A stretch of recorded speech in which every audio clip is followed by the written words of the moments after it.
Where does your fish come from? Is it wild from the ocean? Does it come from a fish farm? How do you know that your cod is actually cod? How far back can you trace the fish you're about to eat? The kitchen, the market, the auction, the factory, the dock, the boat, the exact location it was caught.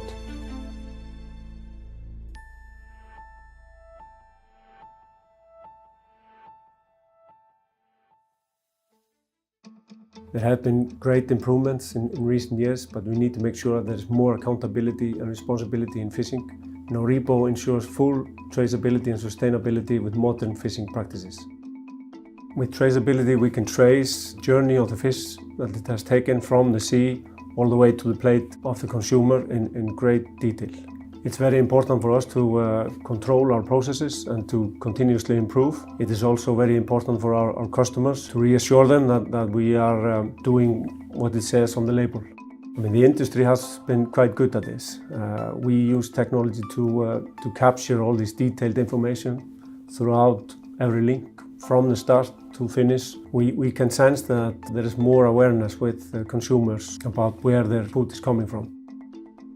So we have actually quite robust systems and processes. So we use technology to trace the fish all the way to where and when it was caught, by whom it was packed, and then we trace every link of the way all the way to the consumer. In terms of food safety and sustainability, I think it's really important that governments have a very steady hand on this, because we are dealing with a very precious resource. It is finite, and it's therefore really important that governments handle this very rigidly. Sustainability in fishing, I would say it has three pillars. We have the environmental part of it, we have the economics, and we have the social aspects. So in terms of the environment, we have to make sure that we fish responsibly. We make sure we don't take more fish out of the sea than the stocks tolerate. So we try to put a lot of emphasis on adjusting our fishing efforts and our logistics chain to make sure we optimize fuel consumption.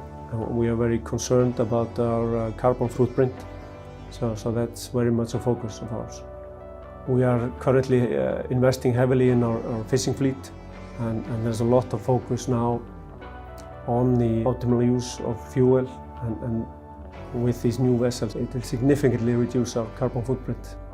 We are always dealing with a limited resource, so it always has to be managed. You can't fish endlessly, because we've seen it in the past that ends in disaster, so we have to manage it very closely. So in terms of sustainability, it's not just about sustaining the fish stocks, it's also sustaining our communities. This is hugely important to us, and this is actually the backbone of our success. I would say 60 to 70% of global fisheries are sustainably managed, but it also means that there is still a lot of work to be done. Thankfully, there's a lot of good news out there. As an example, Norebo is catching from the biggest cod stock in the world, in the Barents Sea in the North Atlantic. We've seen in recent years the highest stock size we have seen. At the same time, we're also seeing very good news in the Pacific, on the eastern part of Russia, where Alaska pollock has been very resilient. So there's a lot to take joy from. I mean, we've seen very positive development in terms of sustainability within the industry. So there are a lot of great companies doing good things. We, as a very big supplier, we have to show leadership in this regard. We are trying to do the right things, and I'm sure the consumer will support it, and subsequently other suppliers will also follow suit.